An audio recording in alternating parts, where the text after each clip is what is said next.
¿Qué podemos esperar de la política exterior de Donald Trump? Todo el mundo se lo pregunta. En Europa, las élites y las clases educadas han entrado en un auténtico estado de pánico. ¿Cómo vamos a aguantar la ignominia de vernos sometidos a los caprichos de este personaje tan vulgar a lo largo de los próximos 4 años? Porque Trump no solo ha vuelto, sino que vuelve con muchísima más fuerza que en el 2016. En aquel entonces no había ganado el voto popular. La presidencia en realidad se la entregó el sistema electoral, que tiene un sesgo tradicionalmente a favor de los republicanos. Pero esta vez sí que ha ganado el voto popular, con una diferencia de millones de votos a su favor sobre los obtenidos por Kamala Harris. Además, ha sobrevivido el acoso mediático respecto, y judicial también, respecto de la supuesta injerencia rusa en las elecciones de 2016, que le habría convertido en un títere al servicio de Vladimir Putin. También ha sobrevivido 4 años de acoso judicial resultantes de los acontecimientos del Capitolio y otros casos judiciales que se construyeron contra él. Y por último, coge y sobrevive un intento de asesinato que le permite decir que él ahora es presidente por gracia de Dios, que le salvó de esa bala, que le rozó la oreja, porque él justo un segundo antes giró la cabeza, ni un segundo antes. Se salvó por los pelos, por milagro. Y además, un intento de asesinato que, qué duda cabe, fue por lo menos facilitado por lo que podemos denominar el estado profundo. Los fallos de seguridad que se produjeron son inexplicables de otra manera. Pero hablemos de política exterior. El mundo en el que Donald Trump ejercerá la suya es un mundo muy distinto al que se encontró Joe Biden en el 2020 o al que se encontró el propio Trump en 2016. El legado de los 4 años de Joe Biden es el de un mundo multipolar cargado de tensiones entre grandes potencias. A lo largo de 30 años después de la Guerra Fría, Estados Unidos fue la única superpotencia. Todo eso termina el 22 de febrero de 2022, cuando Vladimir Putin invade Ucrania. Vuelve un mundo de enfrentamientos potenciales y de, por lo menos, de grandes tensiones entre grandes potencias. Este nuevo mundo tiene, por un lado, a Occidente, por otro lado, una alianza cada vez más sólida entre Rusia y China, y también con Irán. Y existen 2 puntos en este momento en el que existen conflictos calientes que podrían fácilmente deslizarse por la peligrosa pendiente que lleva a un enfrentamiento nuclear entre grandes potencias. El de Ucrania y el de Oriente Medio.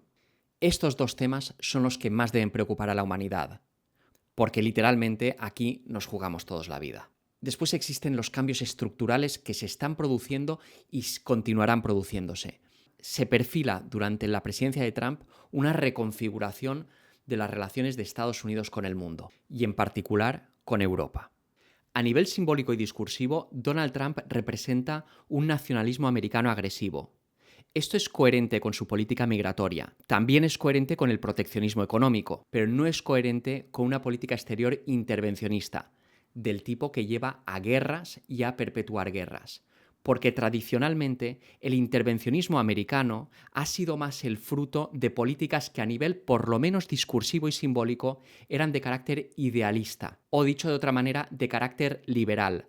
Ha sido históricamente uno que se justificaba por la voluntad de llevar la libertad y la democracia a los pueblos del mundo, no de defender los intereses de Estados Unidos. Y esa promesa de defensa de los intereses de Estados Unidos es lo que ha llevado a Trump a la presidencia. Internamente en Estados Unidos se percibe el intervencionismo como algo que Estados Unidos hace para ayudar al resto del mundo. Pero ser nacionalista significa replegarse, mirar para adentro y no embarcarse en aventuras bélicas en el exterior. Es cierto que durante la Guerra Fría, Estados Unidos intervino con frecuencia para apoyar a dictaduras en contra de regímenes democráticos, pero lo hacía en nombre de la lucha contra el comunismo, de la lucha contra un sistema totalitario al que había que derrotar. En el fondo subyacía, por lo menos discursivamente, una lógica idealista de derrotar a un enemigo ideológico, no de favorecer los intereses de Estados Unidos. Esto es importante entenderlo. Históricamente ha sido la voluntad de Estados Unidos de exportar su modelo económico, político y social, dotado para ellos de cualidades divinas, lo que le ha llevado a involucrarse en múltiples guerras en el mundo entero desde la Segunda Guerra Mundial, y en general como agresor. Y aunque esta sea la política exterior a la que Estados Unidos nos tiene habitualmente más acostumbrados, también se producen periodos históricos de una política exterior más nacionalista, que suele ser de mayor repliegue. Por tanto, de alguna manera, el imperialismo, que asociaríamos al intervencionismo, está reñido con el nacionalismo, que estaría asociado al aislacionismo. Se trataría en estos casos de una política exterior más realista, que en lugar de querer transformar el mundo, lo que quiere es defender sus propios intereses y calcula cuidadosamente cuáles estos son y cómo defenderlos en función de sus fortalezas y debilidades y también de las de sus rivales. Este es, en principio, el tipo de política exterior que cabría esperar con Trump, aunque tengo muchas dudas respecto de la dimensión minuciosa y cuidadosa, dadas las limitaciones intelectuales del personaje y de la gente de la que se está rodeando. También tengo muchas dudas de que se pueda llevar a cabo una política exterior realmente nacionalista y realista, dado el enorme poder que tiene el lobby israelí en Estados Unidos, que tiene muchísimas herramientas para doblegar al Estado americano y obligarle a llevar a cabo la política exterior que le interesa a Israel en Oriente Medio y no la que le interesaría a Estados Unidos. En todo caso, con la posible excepción de Oriente Medio, donde está todavía por ver si Trump se decantará por una política más nacionalista americana o más sionista, en el resto del mundo sí que podemos prever una política más realista, más aislacionista y más nacionalista. ¿Cómo encajan dentro de este esquema las declaraciones que hemos visto recientemente de Trump respecto de la apropiación de Groenlandia, que es algo que desearía para Estados Unidos, y también de la reapropiación del Canal de Panamá? Pues bien, son perfectamente coherentes con una política exterior realista. En realidad lo que hacen es dar continuidad a la doctrina Monroe, que viene de principios del siglo XIX. Esta consiste en decir que el continente americano debe ser para los americanos. Es decir, Estados Unidos no tolerará la intromisión de potencias eurasiáticas en el hemisferio occidental, es decir, en el continente americano. Y por tanto, ni China tiene derecho a estar de ninguna manera en una posición clave de control, aunque sea por vía indirecta a través de sus empresas, en el Canal de Panamá, ni en realidad Dinamarca tiene por qué tener soberanía sobre un pedazo enorme de territorio que forma parte, en definitiva, de Norteamérica. Si Estados Unidos logra establecer un control fuerte sobre el Canal de Panamá y también sobre Groenlandia, se estaría asegurando el control de unas vías de comunicación estratégicas de enorme importancia para el futuro, en un mundo multipolar donde tendrá que vérselas con rivales de su misma dimensión, como será China. Por lo tanto, a nivel realista es perfectamente coherente. A nivel idealista, todo lo contrario. Es decir, en este caso, cuestiones como la integridad territorial, la no agresión, el respeto por la libre determinación de los pueblos, sea para los panameños o los habitantes de Groenlandia, estas cuestiones le dan igual, porque lo que importa aquí es el poder duro de Estados Unidos. Hace unos días, el Departamento de Estado, a través del nuevo secretario de Estado, Marco Rubio, anunció una congelación inmediata de toda la ayuda internacional de Estados Unidos en el mundo entero. Ayuda al desarrollo, para ONGs, contribuciones a organizaciones internacionales, ayuda militar, con la única salvedad de la ayuda que reciben Israel y Egipto. Israel entendemos por qué. Estados Unidos está esposado a Israel por la fuerza del lobby israelí en Estados Unidos. Pero ¿y Egipto? Bueno, cuando se ayuda a Israel hay que ayudar a Egipto también. Forma parte de lo que se acordó en Camp David en, si no recuerdo mal, 1979, que fue el mecanismo por el que Estados Unidos, sobornando a Egipto, pudo hacer que Egipto reconociera a Israel y desvincular así a Egipto, el país árabe más poblado, de la solidaridad con el pueblo palestino. Por lo tanto, ayudar a Egipto es ayudar a Israel. Pero ni siquiera Ucrania ha sido objeto de excepción en esta suspensión inmediata de todo el gasto internacional de Estados Unidos. Y esto, evidentemente, es perfectamente coherente con una política exterior realista y nacionalista. Estados Unidos no se va a dedicar a financiar ONGs en países terceros que se dediquen a promover la democracia a su manera y provocar con ello movimientos revolucionarios que tratan de desestabilizar regímenes que no son del agrado de Washington. Parece que podemos dar por hecho que esto con Trump se ha terminado, aunque no pondría la mano en el fuego, porque veremos si finalmente Trump tiene la fuerza para imponerse a inercias que existen dentro de la maquinaria de Estado de Estados Unidos desde hace muchas décadas. Estoy hablando de los neoconservadores, de los neocons que han dominado los cargos más relevantes dentro del Departamento de Estado y las distintas agencias de seguridad y el Pentágono desde por lo menos el final de la Guerra Fría. Los neoconservadores tienen dos obsesiones: desmantelar Rusia completamente. No se quedaron satisfechos con la caída del telón de acero, ni siquiera con la expansión de la OTAN en Europa del Este. Han querido someter completamente a Rusia y también una guerra permanente al servicio de Israel en Oriente Medio. Para especular de forma más concreta, tenemos algunos elementos en los que nos podríamos fijar. Tenemos el cómo gobernó, cuál fue la política exterior durante el primer mandato de Trump. Después tendríamos cuáles han sido sus declaraciones en campaña. Podemos fijarnos en su entorno y podemos fijarnos en los nombramientos y podemos fijarnos en lo que ya ha anunciado. Entonces voy a tratar de introducir algunos de esos elementos en este ejercicio de especulación y concretamente en torno a los dos puntos más calientes que serían Oriente Medio y Rusia-Ucrania. Desde una perspectiva realista, nacionalista, podríamos decir que a Estados Unidos le interesaría acabar con esta guerra cuanto antes. Al fin y al cabo le está sirviendo de poco. Estratégicamente ha sido más bien contraproducente porque ha empujado a Rusia a los brazos de China.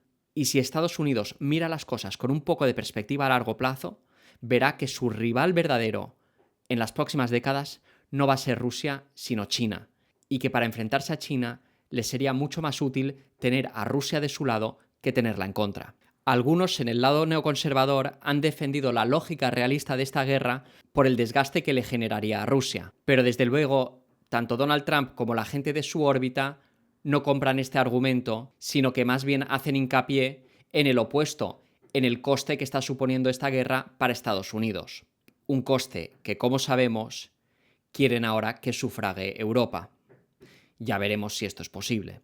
En todo caso, con la guerra de Ucrania tenemos declaraciones desde Trump remontándonos por lo menos al año 2023 en las que habla de acabar la guerra. Siempre ha tenido comentarios cuanto menos respetuosos hacia la persona de Vladimir Putin, lo que no es poco para Donald Trump. También en el sector populista de la coalición que le ha llevado al poder, estoy hablando aquí de MAGA, del movimiento MAGA, Make America Great Again, hagamos que América sea grande de nuevo, han existido fuertes críticas al papel provocador de Estados Unidos en la guerra de Ucrania y a la perpetuación de esa guerra por vía de la ayuda de la OTAN desde también prácticamente el año 2023.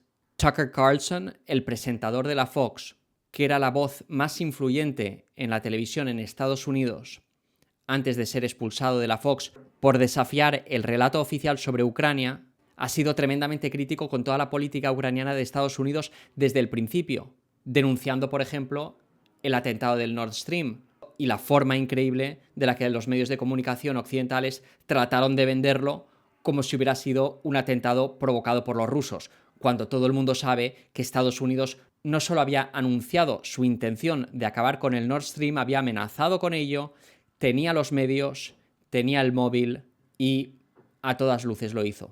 Tucker Carlson, también una persona enormemente influyente en el movimiento populista que ha llevado a Trump al poder, entrevistó de una forma muy amable a Vladimir Putin. ¿Y qué piensan los votantes de Donald Trump respecto de la guerra de Ucrania?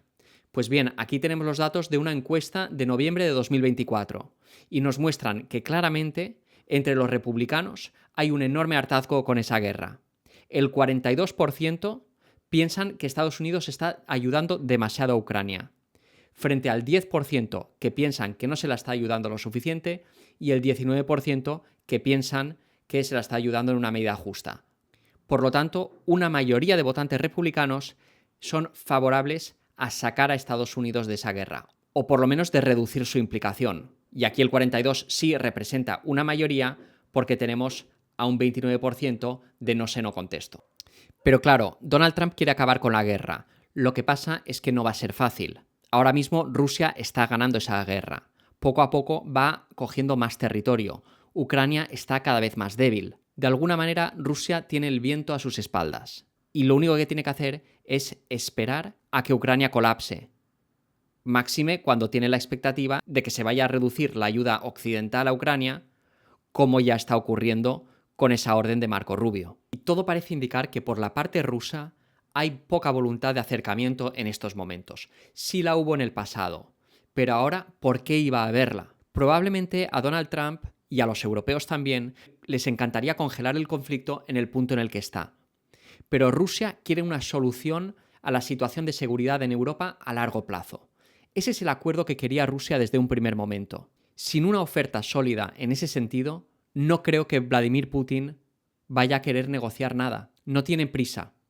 Llevan ya casi 3 años de guerra y la economía rusa y toda la maquinaria de Estado rusa han obrado para que esta guerra forme parte de su cotidianeidad. La impresión que tenemos es de que para los rusos la guerra terminará cuando tenga que terminar, pero para ellos sería inaceptable terminarla sin conseguir los frutos que parecen tener a su alcance. Es decir, potencialmente podríamos estar hablando de una anexión de todos los territorios que quedan al lado oriental del río Dnieper. Y desde luego, por parte de la OTAN, una garantía de que Ucrania no entrará en la OTAN. Trump ha nombrado a Keith Kellogg como enviado especial para negociar la cuestión ruso-ucraniana. Por lo que sabemos, no es una persona excesivamente dinámica e independiente, sino más bien alguien que será teledirigido por Trump. Lo que hemos visto en los últimos días es un enfriamiento de la posición de Trump respecto de la premura que tiene para acabar con esa guerra. Ha dicho que Zelensky está dispuesto a negociar, pero que Putin es el que no quiere negociar ahora. Es cierto que Putin ha dicho que considera a Zelensky un presidente ilegítimo, porque no se ha sometido a elecciones cuando debía. Y la verdad es que Zelensky en su momento aprobó un decreto que le prohibía negociar con el propio Putin. Pero la verdad es que en estos momentos no se intuye de dónde va a salir una negociación seria, cómo se pudo presuponer que ocurriría si Trump ganaba las elecciones teniendo en consideración las declaraciones que él había hecho. La cuestión es que, en realidad, Trump no tiene por qué tener mucha prisa en acabar con esta guerra. Es cierto que sus votantes quieren acabar con esta guerra, pero probablemente tampoco estarían demasiado satisfechos con una finalización de la guerra que fuera demasiado humillante para Estados Unidos. La guerra de Ucrania es costosa para Estados Unidos, es cierto, pero hay que tener en cuenta también que gran parte del gasto le vuelve a Estados Unidos en forma de contratos para sus empresas armamentísticas. Entonces Estados Unidos no tiene tanta prisa. La posición más cómoda, en realidad, para Estados Unidos respecto de la finalización de la guerra de Ucrania es la que tiene ahora. Puede, de una forma más o menos acelerada, dejar de ayudar a Ucrania, esperar que los europeos suplan ese vacío y quedarse mirando el devenir de los acontecimientos desde el otro lado del Atlántico. No existe urgencia para Estados Unidos. La urgencia que podía existir realmente era respecto de los peligros de escalada, pero una vez esos peligros son eliminados porque Estados Unidos se retira del tipo de ayuda más agresivo, y veremos qué ocurre ahí con los ATACMS y los misiles de largo alcance que penetran en profundidad en territorio ruso, pero todo parece indicar que Estados Unidos se retirará paulatinamente de ese conflicto y que el problema lo seguirán teniendo Ucrania y Europa, que le ha comprado a Estados Unidos un relato que nunca debió haber comprado, un relato en virtud del cual Ucrania era un país con una identidad etnonacional homogénea, en el que las tensiones culturales entre rusos étnicos y ucranianos étnicos o rusófonos y ucraniófonos no formaban parte del conflicto, y donde la presión ejercida por la OTAN sobre Rusia al expandirse una y otra vez hacia el este no contaba para nada, y donde lo único que contaba era el derecho internacional interpretado exclusivamente a través del estrecho prisma de la integridad territorial de los estados. Pero existen otros factores. Europa, sin embargo, ha comprado un relato y se ha casado con él. Y va a tener un enorme problema para sacar a su opinión pública de ahí después de 3 años de feroz adoctrinamiento. Y yo me pregunto, ya que Estados Unidos no tiene prisa y Europa tiene este problema, ¿no podría Estados Unidos utilizar la cuestión ucraniana para robarle Groenlandia a Europa? Ahora tiene una oportunidad especial para lograrlo, porque tiene un mandato que le indica que debe dejar de ayudar a Ucrania, y por lo tanto los europeos se verán obligados a arrimar el hombro. Pero, ¿y si los europeos no fueran capaces? ¿Estaría dispuesta Europa a ceder Groenlandia? Creo que de alguna manera esto entra dentro de la negociación. Es una negociación poliédrica. Tenemos una negociación que se empezará a cocer y entiendo que hasta el momento, pues, Putin y Trump no ha llamado a Putin y Putin no ha llamado a Trump. El primero que llame, pues se muestra más débil en la negociación. Trump sí ha hablado ya con Xi Jinping, parece que ha tenido una buena conversación con él. Pero con Rusia creo que va a esperar, porque sí quiere negociar, pero querrá un acuerdo que no sea demasiado malo. Si Europa quiere que Estados Unidos siga en la guerra de Ucrania, ¿qué está dispuesta a ceder Europa? Entonces no creo que sea una casualidad que toda esta cuestión de Groenlandia se ponga en primer plano y que de la nada se convierta en un elemento central de la política exterior de Estados Unidos. No es que no hubiera designios sobre Groenlandia desde antes, pero no se había puesto sobre el tapete de esta manera, en un momento en el que precisamente las relaciones entre Estados Unidos y Europa se van a tensionar fuertemente por la retirada o no de Estados Unidos en la guerra de Ucrania. Por otro lado, sí que creo que afortunadamente Trump es, dentro de todo, más consciente de los riesgos de escalada nuclear en comparación con Joe Biden. Para Joe Biden y para los principales líderes europeos, la cuestión nuclear es tratada como algo que los rusos utilizan para chantajearnos y que no hay que ceder al chantaje. Están dispuestos a arriesgar una guerra nuclear que destruiría la vida sobre este planeta tal y como la conocemos en nombre de la libertad imaginaria de Ucrania. Creo que Trump no tiene este enfoque y esperemos que no lo adopte. Desde luego hasta el momento se ha mostrado muy crítico con él. Sería incomprensible ahora que hiciera un giro de 180 grados en este sentido. Por lo tanto, el compromiso de Trump, lo que se puede esperar de él en Ucrania, es una retirada más o menos rápida de la participación de Estados Unidos en esa guerra, aunque podría existir la tentación de una escalada a corto plazo para obtener una posición negociadora mejor. Lo que pasa es que creo que no existen los medios para Occidente de escalar esa guerra en estos momentos. Entonces quizá Groenlandia. Qué humillación para Europa tener que hacer concesiones de ese calibre para que un aliado que te ha metido en una guerra no te deje a solas en esa guerra. Vamos ahora con Oriente Medio. Israel quiere arrastrar a Estados Unidos a una guerra con Irán. Lleva décadas queriendo hacerlo, pero en los últimos tiempos estos esfuerzos se han intensificado. Estados Unidos ha mantenido un apoyo firme a Israel a lo largo de todo el periodo del genocidio en Gaza, ofreciéndole cobertura diplomática en la ONU, como es la tradición. También intensificando la ayuda militar a Israel. Israel recibe 3.000 millones de dólares de ayuda militar de Estados Unidos cada año. Pero a raíz de los acontecimientos del 7 de octubre, se aprobó en el Congreso un paquete especial por valor de 17.000 millones de dólares. Y este apoyo se ha mantenido con la administración Biden a pesar de los enormes costes reputacionales para Estados Unidos a nivel de la opinión pública mundial, que no entiende este apoyo a un genocidio, y también a nivel interno porque la base de votantes del Partido Demócrata tampoco lo entiende muy bien. Y bien podríamos decir que esta cuestión le ha costado la elección a Kamala Harris. Porque muchísimos votantes demócratas, asqueados con el apoyo sin fisuras de la administración Biden a Israel, no han tenido estómago para votar a una Kamala Harris que había dejado claro que en realidad no se iba a desviar de esa línea. Es difícil imaginar una política más pro-israelí y más sionista en Oriente Medio por parte de Estados Unidos que la de Joe Biden. Pero tenemos que considerar que en Estados Unidos la presión que ejerce el lobby israelí se ejerce principalmente a nivel político a través del Congreso y el Senado. El lobby sí financia campañas presidenciales, pero financia básicamente todas las campañas que se hacen a nivel de Congreso y Senado, desde las primarias hasta la elección entre el candidato republicano y el demócrata. Financia a los candidatos en función de su postura en relación con la cuestión israelí.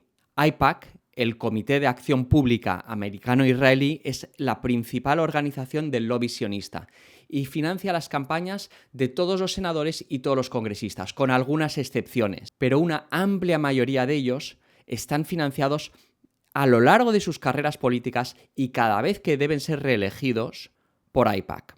El presidente de Estados Unidos, sea del color político que sea, necesitará aprobar presupuestos y leyes a través del Congreso y el Senado.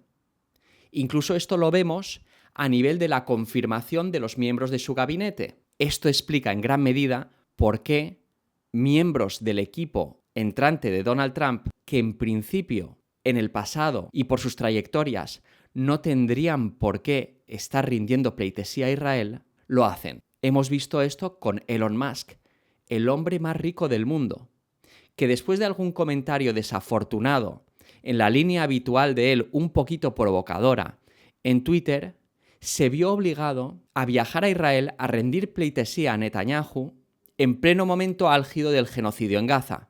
Y acto seguido se fue a visitar Auschwitz, a dejar claro al mundo que él estaba del lado judío. A pesar de que después haya podido hacer una especie de saludo nazi en la inauguración de Donald Trump, incluso Netanyahu le ha apoyado en esta cuestión, porque él ha expresado claramente su apoyo a que Israel pueda cometer un genocidio.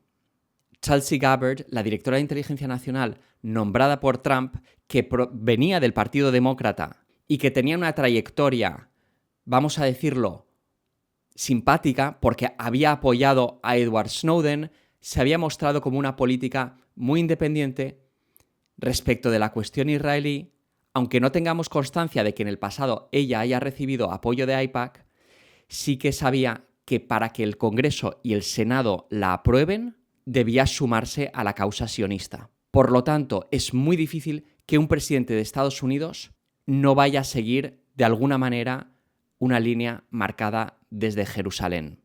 Donald Trump ya lo hizo en su primer mandato. Trasladó la embajada de Estados Unidos de Tel Aviv a Jerusalén, desafiando un consenso de décadas. Recordemos que en 1948 la ONU no le dio Jerusalén a Israel. Ahí se debía crear una ciudad internacional. Esto es interpretado por los palestinos y los musulmanes en general como un desafío. Durante su primer mandato, Donald Trump también estuvo a punto de inflamar Oriente Medio con el asesinato del general Soleimani, el líder de la Guardia Revolucionaria de Irán. Como decía, es difícil imaginar una política exterior más sionista que la practicada por Joe Biden, aunque en principio, por las inclinaciones tradicionales de la base de votantes del Partido Republicano, podríamos esperar una política exterior más pro-israelí de Donald Trump. También, si nos fijamos en los principales donantes a la campaña de Trump, nos encontramos con Miriam Adelson, la heredera de la fortuna de Sheldon Adelson, uno de los hombres más ricos del mundo en su momento. Ella es israelí. Él era un judío americano sionista. En el 2016, los Adelson ya habían apoyado a Donald Trump. Y si no me equivoco, durante el primer mandato de Trump, los registros de la Casa Blanca mostraron que los Adelson eran sus visitantes más frecuentes. En esta ocasión, Miriam Adelson ha puesto $100 millones, lo cual la convierte en la mayor donante de la campaña de Trump, empatada, si no me equivoco, con Elon Musk. Además, tenemos las conexiones familiares. Ivanka Trump está casada con Jared Kushner, un judío americano, sionista, y ella ha adoptado su religión. Jared Kushner fue una de las personas más influyentes durante el primer mandato de Trump, aunque por lo que se ha anunciado, en esta ocasión se mantendrá más apartado de las decisiones políticas. En cuanto a los votantes, no quiero irme por las ramas ahora hablando de los resultados de distintas encuestas. Lo que sí que te puedo decir es que la adhesión al proyecto sionista es mucho más fuerte en la base de votantes del Partido Republicano, especialmente entre los cristianos evangélicos, que doctrinariamente están a la espera de la segunda venida de Cristo, que solo se podrá producir estando los judíos en Israel. Y para quienes, por tanto, cada paso en el fortalecimiento de Israel como Estado les acerca a la confirmación de las profecías de su religión y les acerca a la segunda venida de Cristo y a su propia ascensión al cielo. Aunque también es cierto que la adhesión a Israel, incluso entre los evangélicos, está menguando de forma importante en las generaciones más jóvenes. Y en la coalición de grupos y el movimiento político que han llevado a Trump al poder, la cuestión de Oriente Medio está lejos de suscitar consenso. Tucker Carlson, de quien hablaba antes, es un ferviente detractor de la política estadounidense tradicional con Israel. Por otro lado, si nos fijamos en el equipo de política exterior de Donald Trump, será difícil concluir que pueda ser del desagrado de Israel. Tenemos como cargo más importante para la política exterior a Marco Rubio, el secretario de Estado, que es un sionista declarado y del que sabemos que a lo largo de su carrera política ha recibido más de $1 millón en contribuciones electorales por parte de AIPAC. Mike Waltz, el asesor de Seguridad Nacional, el segundo cargo más importante de política exterior, también ha recibido a lo largo de su carrera contribuciones de AIPAC. Después tenemos al ministro de Defensa, del que sabemos que es un sionista cristiano realmente convencido. Es un evangélico de esos que realmente cree que Israel tiene un destino especial en los designios de Dios para la humanidad. La nueva embajadora de Estados Unidos ante las Naciones Unidas, Elise Stefanik, declaró recientemente que piensa que Cisjordania debe ser de los judíos por derecho divino. Todo esto no augura nada bueno para la paz en Oriente Medio. Y sin embargo tenemos esta colisión, ¿verdad?, entre el impulso nacionalista del que viene esta nueva presidencia de Trump y el sionismo tan arraigado en todas las estructuras de poder, incluso dentro del propio gobierno de Trump. Porque la política de Oriente Medio que quiere Israel no es la que le conviene a Estados Unidos. Trump también lo sabe y por tanto hemos visto unos gestos que van en la dirección de pararle un poco los pies a Israel. Trump dejó claro en su intervención en la sesión inaugural que desde luego no tiene intención de empezar ninguna guerra. Esto solo se puede interpretar en relación con Irán, una guerra que Israel sí que quiere. Después tenemos la tregua de Gaza, que ha sido el fruto de las presiones negociadoras del enviado especial de Trump a Oriente Medio, Steve Witkoff, que por lo que sabemos ejerció una fuerte presión sobre Israel para que pocos días antes de la toma de posesión de Trump se firmara ese acuerdo. Y parece que de momento el genocidio está por lo menos en pause. También por comentarios pasados sabemos que Trump no tiene una buena relación con Netanyahu, que considera que este lo engañó durante su primer mandato. De hecho, Netanyahu no recibió invitación a la sesión inaugural de Trump y pocos días antes de asumir la presidencia, Trump publicó un vídeo que se comentó muchísimo en las redes sociales en el que el profesor de Columbia, Jeffrey Sachs, conocido por su ferviente oposición a la política exterior americana tanto en Oriente Medio como en Rusia, hablaba pestes de Netanyahu, diciendo literalmente que era un malvado hijo de puta. Claro que pocos días después, hablando con periodistas en el Air Force One, Trump sacó la ocurrencia de que, ya que Gaza estaba destruida, era mejor que Jordania y Egipto absorbieran a esa población de ese lugar inhabitable, que ya se lo había pedido al rey Abdullah de Jordania y se lo iba a pedir a Al-Sisi de Egipto. Esto evidentemente será inaceptable para estos autócratas árabes, que verían peligrar sus propios regímenes si aceptaran tal propuesta. Por otro lado, un ataque de Israel a Irán que precipitara la intervención de Estados Unidos para socorrer a Israel exacerbaría las tensiones entre los grandes bloques y correría el riesgo de llevarnos a un enfrentamiento directo entre Rusia y Estados Unidos, con Israel como potencia nuclear también por en medio e Irán con un enorme potencial destructivo que sabemos que tiene también. Por lo tanto, un escenario realmente apocalíptico que Trump ha prometido evitar. Vemos que de los dos focos de tensión que podrían llevar a un enfrentamiento directo entre grandes potencias, es decir, el de Oriente Medio y el de Rusia-Ucrania, ambos con el potencial de llevarnos a un enfrentamiento directo entre Estados Unidos y Rusia, que en última instancia podría ser un enfrentamiento nuclear, en el primer caso podemos tener la expectativa de que la tensión se reduzca. En el segundo es más difícil imaginarlo así, a tenor del perfil de los votantes de Trump y también de sus donantes y la composición de su equipo. Pero Trump sí que promete relajar esas tensiones con Rusia. Y de hecho, a raíz de su intervención en el foro de Davos hace unos días, tenemos indicios de que quiere hablar con Rusia de desnuclearización, lo cual es curioso dado que fue él, durante su primer mandato, quien llevó a la agravación del riesgo nuclear en el planeta con la retirada unilateral de Estados Unidos del Tratado de Fuerzas Nucleares de Alcance Intermedio, un punto de inflexión en el desmantelamiento de todas las estructuras de control de armas de destrucción masiva que se había ido forjando desde los años 70 entre Estados Unidos y la Unión Soviética, posteriormente con Rusia. También en la misma línea, Trump en su primer mandato, ya de hecho desde su periodo de campaña, había prometido deshacer el acuerdo nuclear con Irán, lo cual ha precipitado una relación de mayor hostilidad con Irán y que se pueda considerar que Irán está más cerca hoy de contar con una capacidad nuclear propia. Es cierto que la política exterior de Donald Trump durante su primer mandato se podría considerar la más aislacionista de las últimas décadas en Estados Unidos. Al fin y al cabo no empezó ninguna guerra.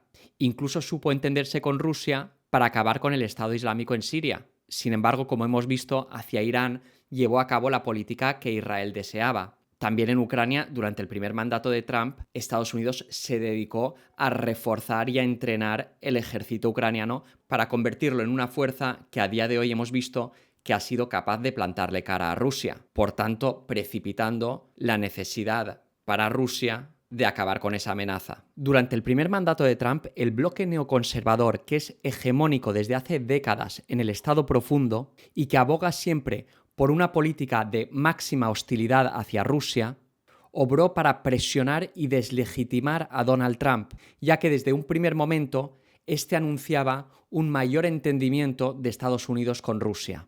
Ante las acusaciones de contubernio con Rusia que le habrían llevado a la presidencia, Donald Trump no tuvo más remedio que distanciarse todo lo posible de Rusia, lo cual le llevó a una política más hostil hacia Rusia de la que hubiera deseado en un primer momento.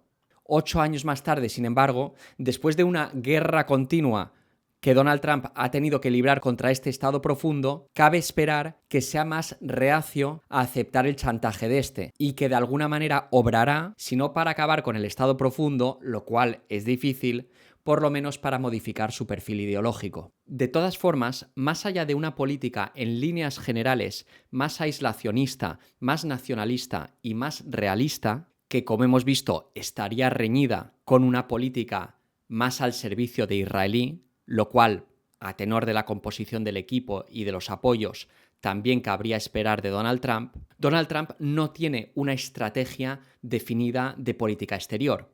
Y la verdad es que ni él ni las personas de las que se está rodeando son pensadores brillantes y eruditos de las relaciones internacionales. El personaje en sí es errático. Sus exabruptos ante los medios o en las redes sociales dan a menudo la impresión de que hará una cosa y la contraria. Tampoco nos podemos fiar de que el equipo que ha nombrado vaya a durar mucho. Sin ir más lejos, en su primer mandato tuvo 2 secretarios de Estado y el puesto de asesor de seguridad nacional fue ocupado por 3 personas distintas. Concluyendo este vídeo, quizá podamos decir que no sabemos realmente qué podemos esperar de la política exterior de Trump, pero sí que hemos puesto algunos elementos que nos permitirán verlas venir, independientemente de la forma que adopte finalmente esta política en los distintos ámbitos. Claro, no hemos tocado la dimensión de la política comercial, que evidentemente también está relacionada, sobre todo respecto de las relaciones con Europa y con China. Y existen otros elementos y otros puntos de enorme sensibilidad, como Taiwán. Personalmente, como soy una persona generalmente optimista, tiendo a pensar que igual las presiones sobre Trump o su rencor hacia el Estado profundo permitirán que éste lleve a cabo una política exterior más realista y sensata que sus predecesores. Pero con este hombre puede pasar cualquier cosa. ¿Y tú qué piensas? ¿Qué hará Donald Trump? ¿Qué quieres que haga? ¿Estamos en peligro todos? ¿Estamos todos en más peligro que con Joe Biden? ¿Piensas que la política de Estados Unidos al fin y al cabo será la misma independientemente de quién está en la Casa Blanca? Una cosa es segura. El mundo que nos deja Biden es más peligroso que el mundo que nos dejó Trump. Y por lo tanto, la responsabilidad de lidiar con él es todavía mayor. Esperemos en todo caso que Trump sea más cercano a las enseñanzas de Jesucristo que a las ideas de aquellos que quieren precipitar su segunda venida. Si has llegado hasta aquí, te agradezco muchísimo tu atención. También te quiero pedir que te suscribas al canal si no lo has hecho todavía. Así podrás seguir mis vídeos en los que prometo siempre aportar elementos clave que faciliten nuestra comprensión de este mundo tan complejo y peligroso en el que vivimos. Y también me encantaría que dejaras un comentario dando tu opinión, no sobre el vídeo, sino sobre cómo ves tú los próximos 4 años con Donald Trump en la Casa Blanca. ¡Salud!